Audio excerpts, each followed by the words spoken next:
오늘 여러분들과 욥기의 말씀을 같이 보려고 합니다.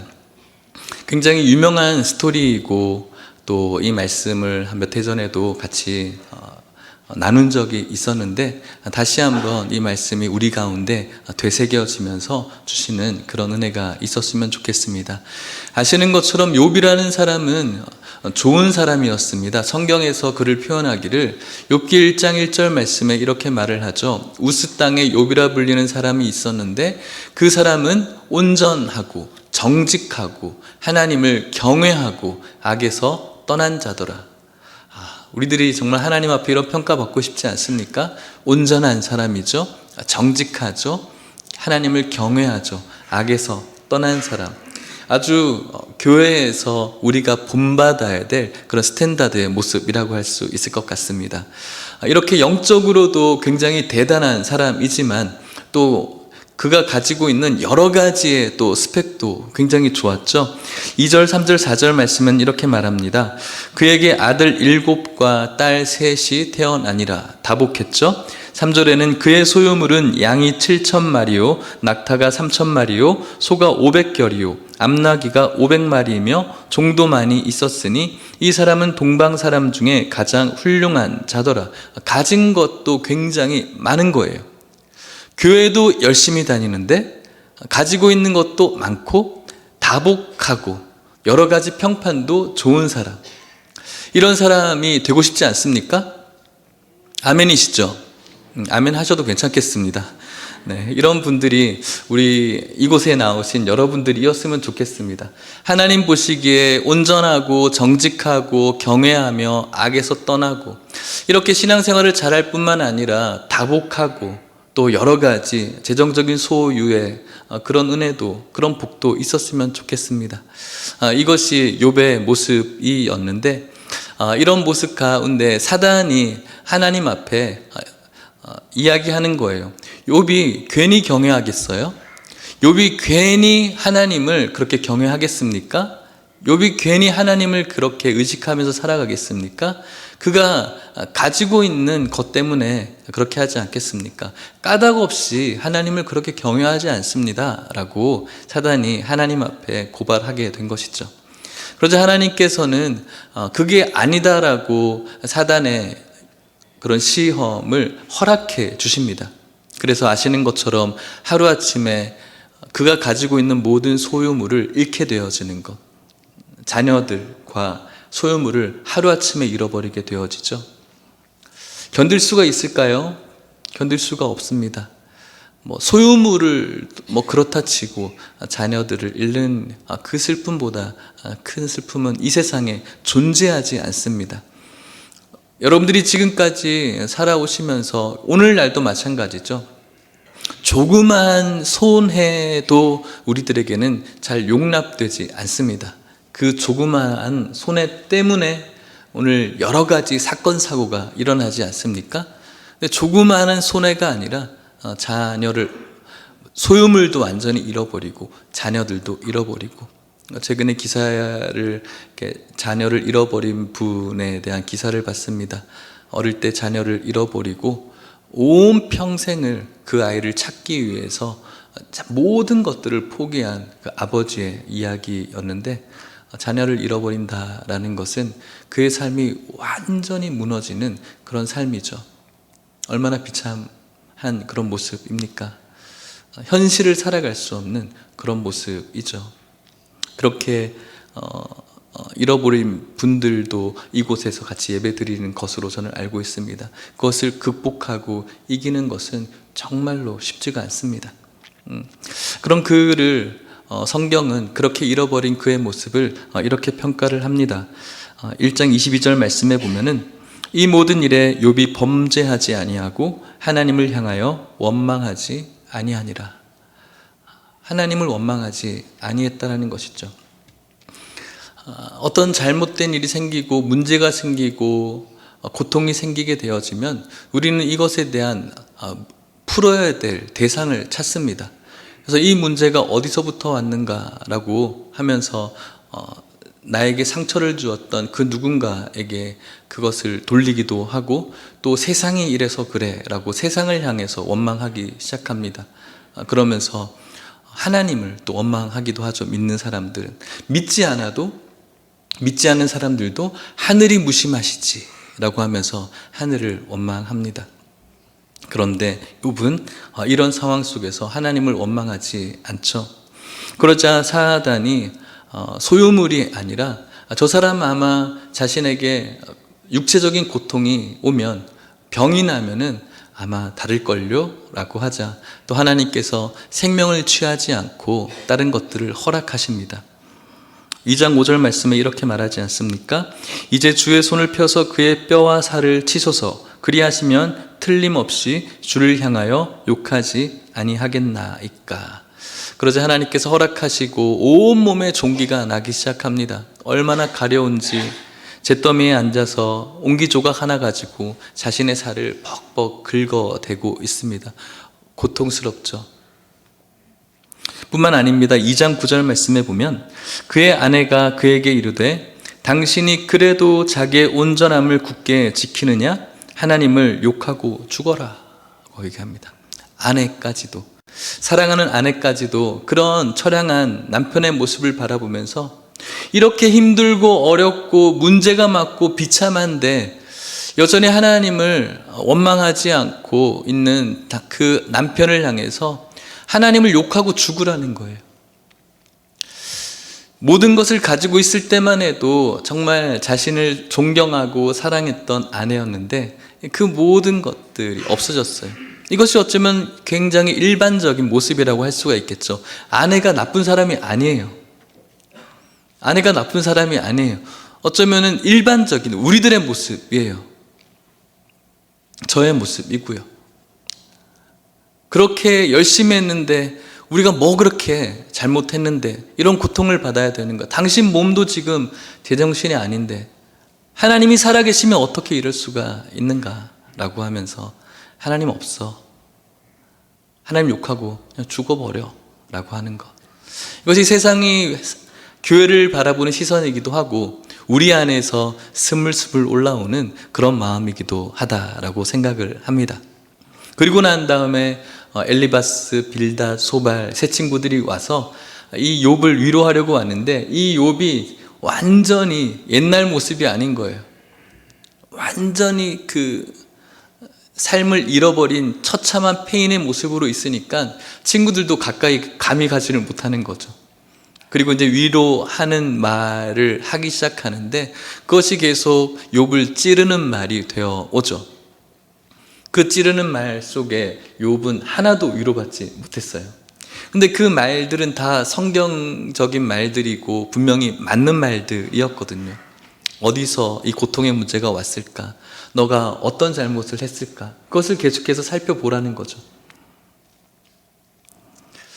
그러자 욥이 대답합니다. 이렇게 실토를 합니다. 쉬운 성경 버전인데요. 욥기 21장 2절에서 4절 말씀에 보면은 이렇게 말합니다. 내 말을 잘 들어보게나 나를 좀 위로해 주면 안 되겠나? 내가 말할 동안만이라도 참아주게나. 내가 말을 다 한 후에는 조롱해도 좋네. 나는 사람이 아닌 하나님께 불평하고 있는 것일세.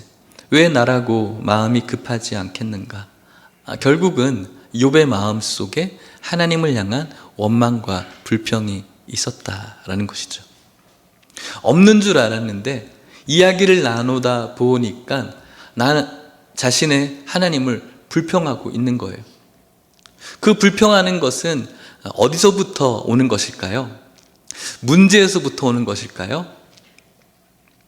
욥이 친구들과 이런저런 이야기를 하면서 궁극적으로 자신은 이런 사람이라고 이야기를 합니다. 욥기 32장 1절 말씀인데 같이 한번 읽어봅시다. 시작. 욥이 자신을 의인으로 여김으로 그 세 사람이 말을 그치니. 아멘.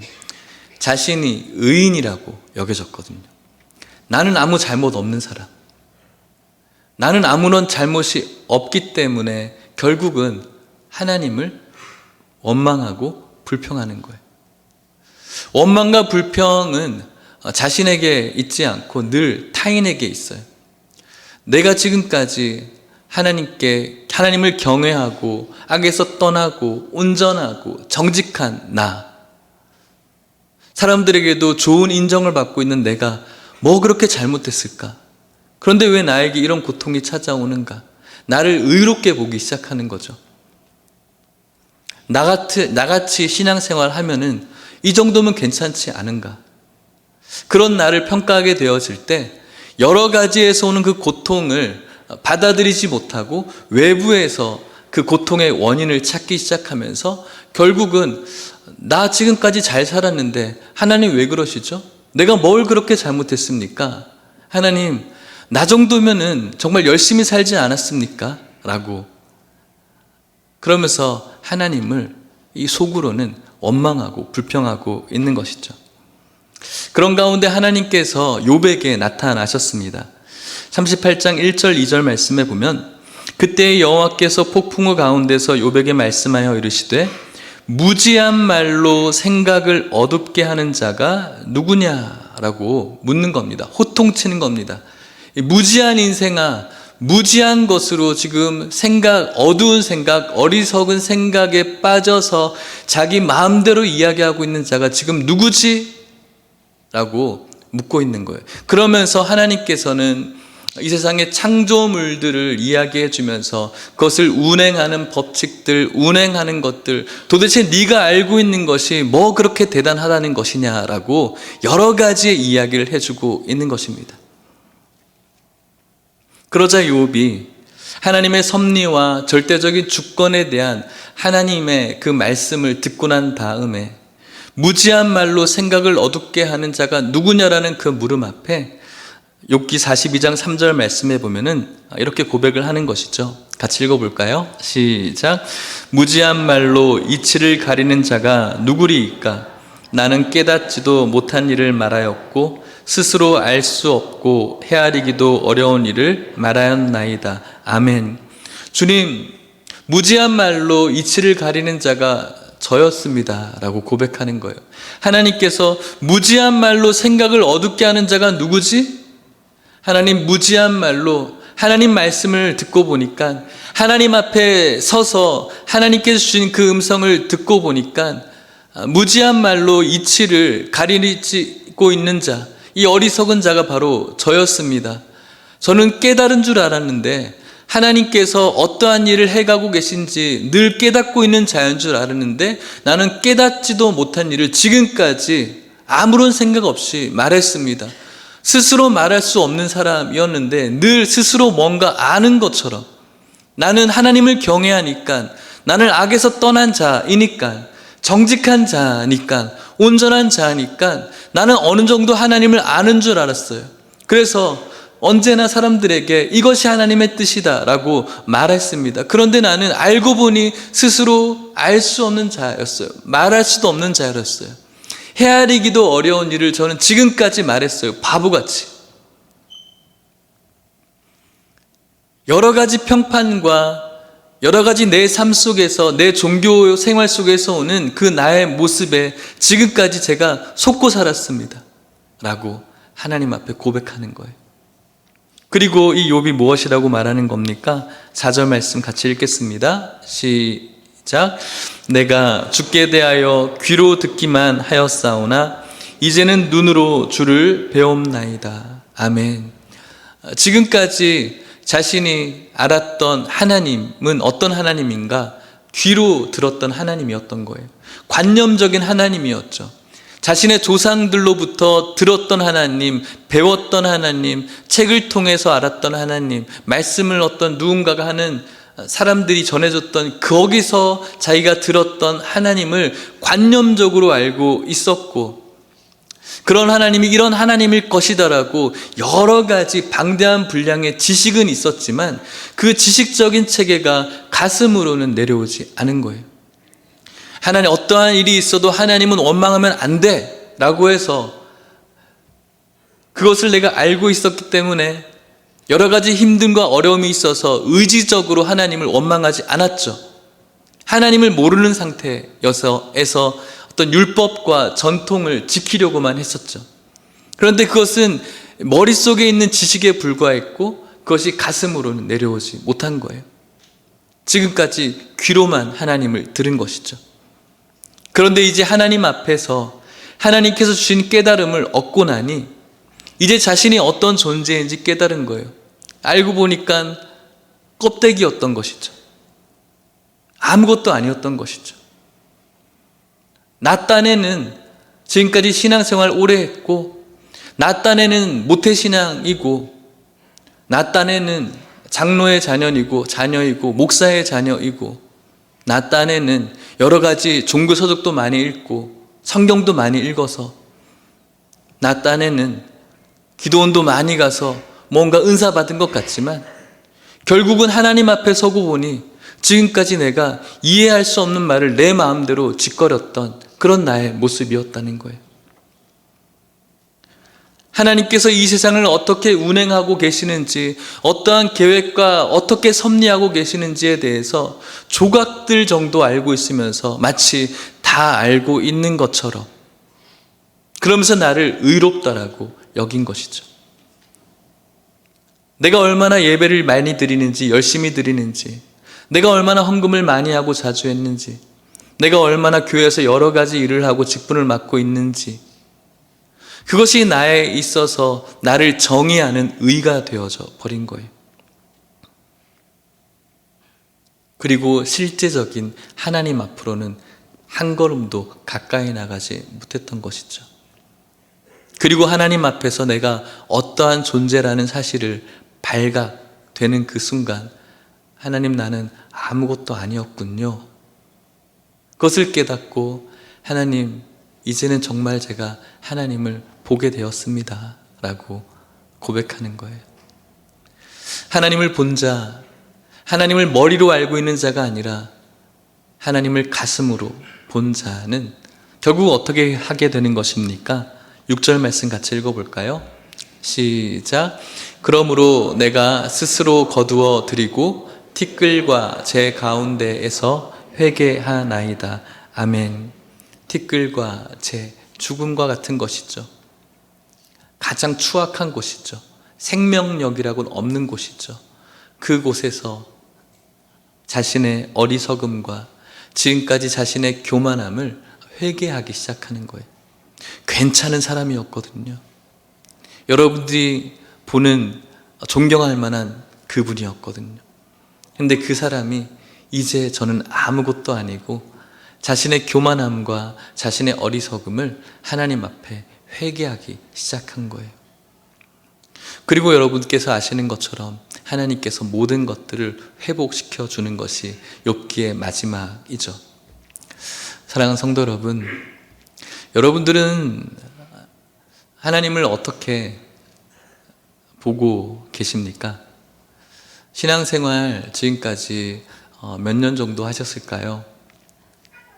신앙생활 하면서 얼마나 많이 수고하고 헌신하셨을까요? 신앙생활 하시면서 얼마나 많은 부분에 있어서 선생들이 되었을까요? 그것이 아무것도 아니다? 그것이 우리에게서 아무런 가치가 없다? 그것은 아니에요.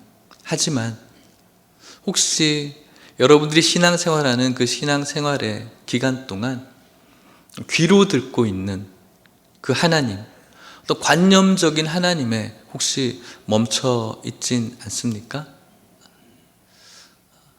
그래서 오늘 저와 여러분들의 삶 속에서 여러 가지의 고통의 문제를 만날 때마다 하나님에 대한 인식 없이 그저 어떤 다른 곳에서 이유를 찾고, 내가 남편 잘못 만나서, 내가 아내 잘못 만나서, 내가 저런 자녀를 두어서, 내 부모를 잘못 만나서, 내 사업 파트너를 잘못 만나서, 내 동료들을 잘못 만나서, 내 교회를 잘못 만나서, 다른 데에서 혹시 그 이유를 찾고 있지는 않습니까? 나는 꼭 의인인 것처럼. 우리가 이것을 변화시킬 장소는 한 군데밖에 없어요. 어디일까요? 우리가 가장 솔직해지는 곳, 우리가 가장 본연의 모습으로 발견되어지는 곳, 예수님의 십자가. 그 십자가 앞에서 지금까지 우리를 꾸미고 있었던 여러 가지의 허울들, 나의 열심들, 나의 어떤 똑똑함들, 내가 지금까지 배웠던 어떤 스펙들, 그것들이 다 벗어지고 정말 아무것도 남지 않은 이 죄인의 모습만 보여지는 십자가. 그곳에서 우리는 하나님, 제가 아무것도 아니었군요 라고 고백할 수 있는 것입니다. 그곳에서 하나님께서는 우리의 그 회개를 들으시고 죄 사함과 풍성한 은혜로 저와 여러분들을 만나 주시는 줄 믿으시기를 축복합니다. 저와 여러분들이 하나님을 귀로 듣지 않고 책에서 배우지 않고 예수님의 십자가 앞에서 눈으로 볼 수 있는 그런 여러분들 되시기를 주님의 이름으로 간절히 축복합니다. 말씀을 마치려고 합니다.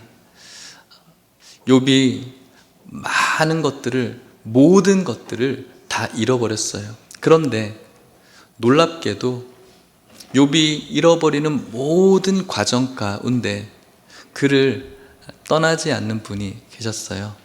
누구입니까? 하나님이셨죠. 가장 가치 있는 것을 가지고 있었는데 가장 가치 있는 것을 가지고 있지 못한 것처럼 소유물을 잃어버리고 자녀를 잃어버리고 내 건강을 잃어버리고 내가 이것 없으면은 죽을 것 같은데 그거 품으면서 가장 가치 있는 하나님은 의식하지 못하고 관념적으로만 알고 있었던 것인데 놀랍게도 이 고통의 시간 가운데 하나님은 함께 하셨다라는 것이죠. 이것이 바로 욥이 누리고 있는 은혜이고 이것이 바로 성도가 누리고 있는 은혜인 줄 믿으시길 바랍니다. 이런 이야기가 있어요. 어떤 한 소년이 있었어요. 그 소년에게는 커다란 아름다운 여러 가지 색깔에 담겨져 있는 커다란 풍선이 하나 있었어요. 그 풍선이 너무나 좋아서 늘 가지고 다니고 그 풍선을 가지고 시장도 가고 그 풍선을 가지고 놀이터도 가고 그 풍선을 가지고 어디든지 갔어요. 풍선이 너무너무 좋고 아름다웠어요. 그런데 어느 날 갑자기 어떤 화난 어른이 못을 가지고 그 풍선을 막 터뜨리려고 하는 거예요. 왜 화가 났는지는 모르겠지만 갑자기 이상한 화가 난 어른이 큰 못을 가지고 풍선을 막 터뜨리려고 하는 거예요. 그러자 이 소년이 어떡하겠어요? 풍선을 숨겨야죠. 피해야죠. 안 터뜨리게 하려고 막 애를 썼어요.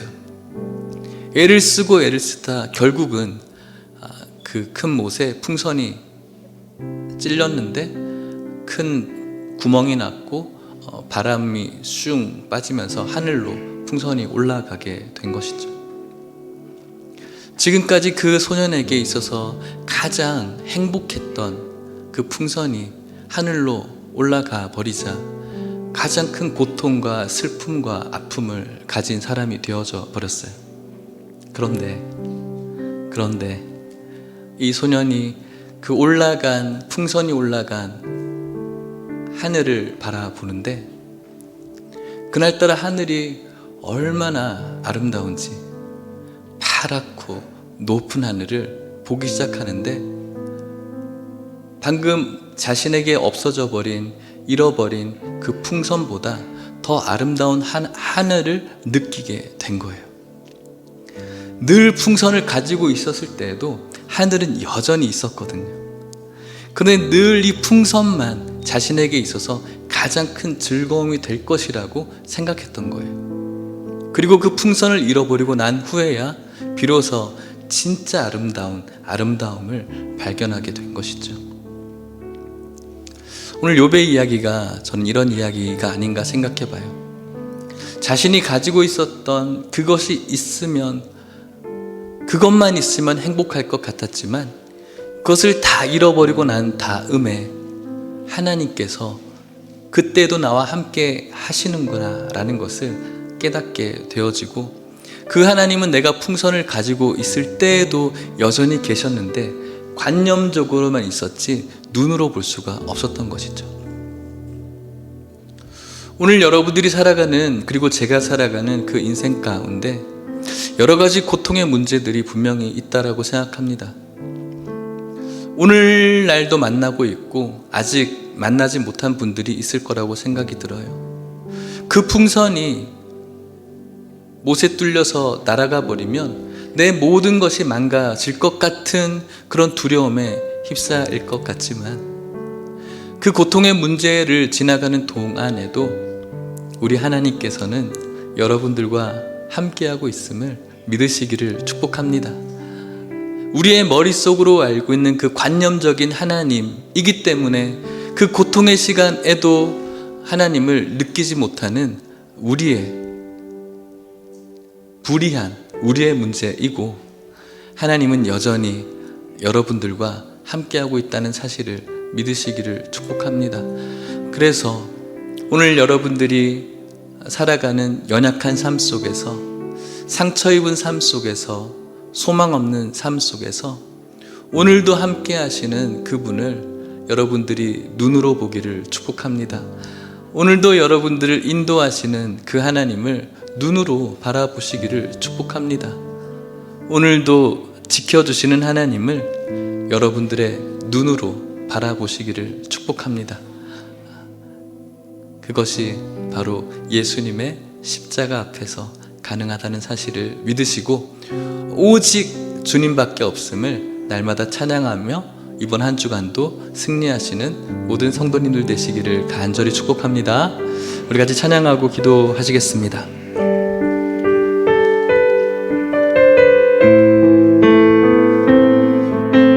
나 약해 있을 때도, 나 약해 있을 때에도 주님이 함께 계시고, 나 소망 잃을 때에도 주님은 내게 오시네. 나 시험 당할 때에도 주님이 지켜주시고, 나 실망당할 때에도 주님이 위로하시네. 주님만이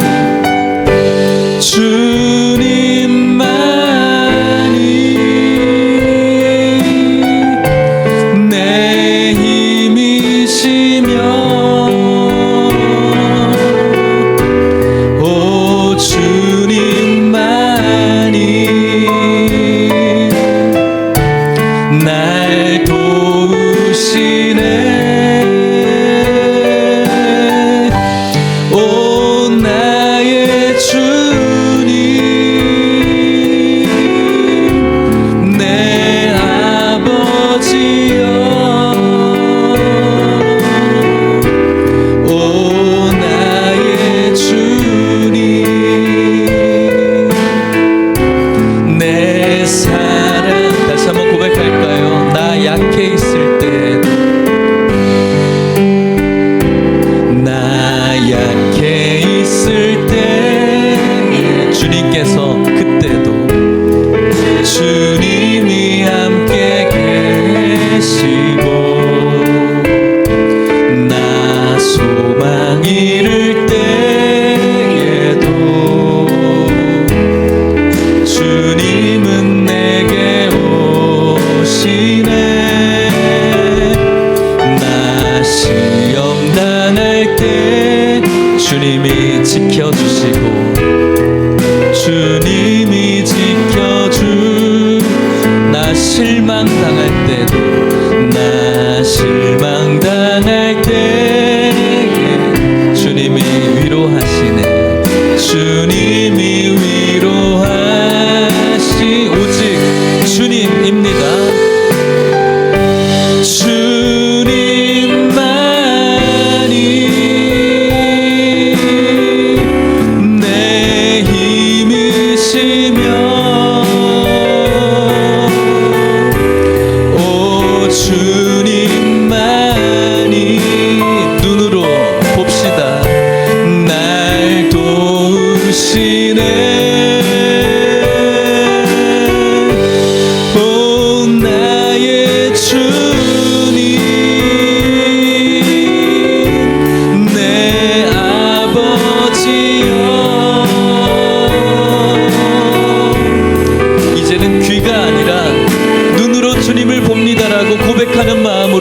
오직 주님밖에 없습니다. 고백합시다. 주님만이 내 힘이시며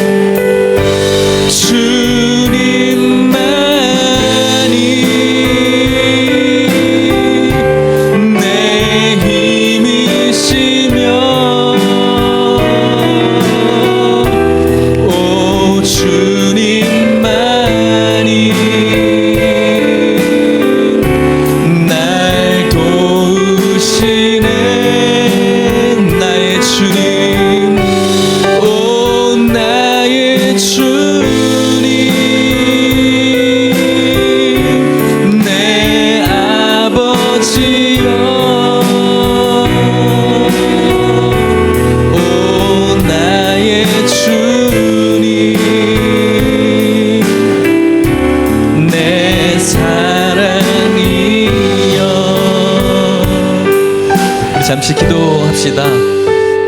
오늘 여러분들이 가지고 있는 여러 가지 놓지 않으려고 하는 풍선들이 있을 거라고 생각이 듭니다. 그 풍선 참 좋은 것입니다. 하지만 그 풍선 빼앗기지 않으려고 정작 우리가 바라봐야 될 것들은 바라보지 못하고 있진 않은지, 그 풍선 지키고 그 풍선만 바라보고 있느라 정말 좋으신 눈으로 봐야 될 하나님을 계속해서 관념적으로만 알고 있진 않은지, 오늘 저와 여러분들이 예수님의 십자가 앞에 섰으면 좋겠습니다. 그리고 그곳에서 하나님을 바라보는 여러분들 되기를 원합니다.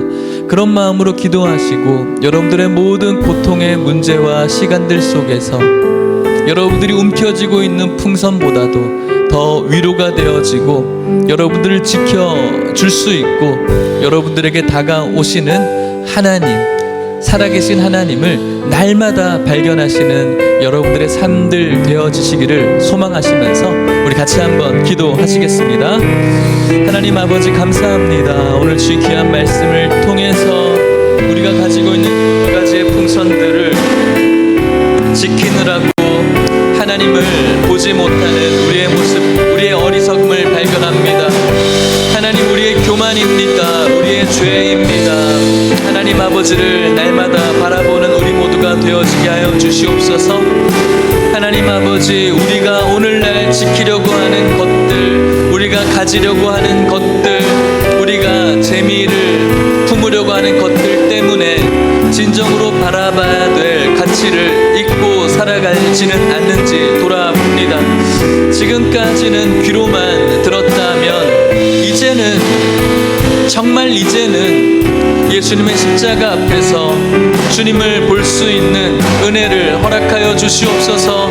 모든 고통의 시간과 문제 속에서 여전히 우리와 함께 하시고 우리를 만나 주시고 지켜주시고 위로하시는 참 소망의 하나님을 눈으로 보는 역사, 은혜 있게 하여 주시옵소서.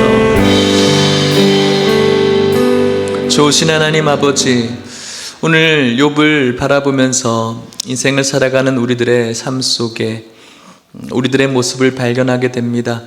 하나님, 지금까지 신앙생활하면서 예수님 잘 배웠습니다.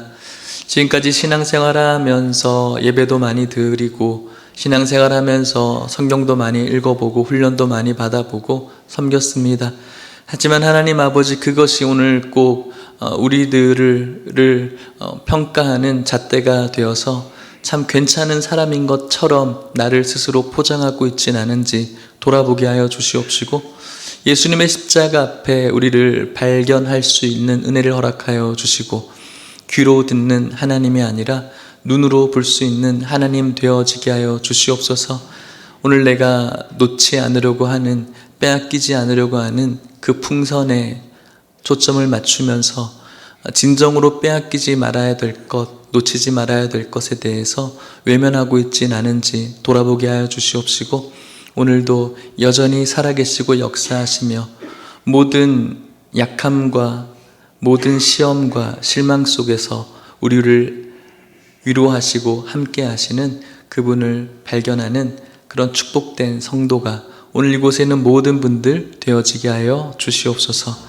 지금은 예수 그리스도의 은혜와 하나님의 사랑과 성령의 교통하심이, 귀로 듣는 하나님, 관념적인 하나님이 아니라 예수님의 십자가 앞에서 아래서 우리의 모든 삶 가운데 여전히 함께 하시는 참 하나님을 발견하며 그분이 주시는 참 기쁨과 소망과 위로 얻기를 갈망하는 이곳에 있는 모든 성도님들과 이들의 가정과 사랑하는 하남 예일교회와 다음 세대와 또 이들을 가르치는 모든 선생님들 가운데 이제부터 영원토록 함께 있을지어다. 아멘.